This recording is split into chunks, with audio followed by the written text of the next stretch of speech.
మహాభారతాన్ని రచించడానికి వ్యాస మహర్షి సిద్ధమయ్యాడు. అయితే తను చెప్తుంటే అంత పెద్ద కావ్యం రాయడం కోసం వేగంగా తప్పులు పోకుండా రాసేవారు కావాలి. అందుకని ఆయన విఘ్నేశ్వరుని ఆశ్రయించాడు. ఎందుకంటే విఘ్నేశ్వరుడు మహామహారథి.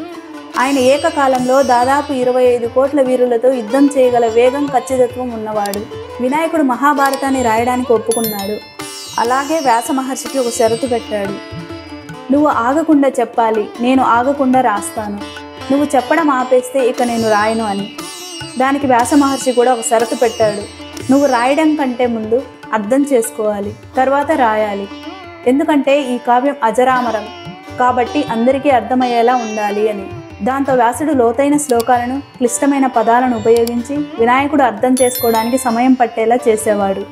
ఆ సమయంలో తాను తర్వాతి శ్లోకాన్ని సిద్ధం చేసుకునేవాడు. ఈ విధంగా వినాయకుడు లేఖకుడిగా, వ్యాస మహర్షి రచయితగా కలిసి మహాభారతాన్ని పూర్తి చేశారు.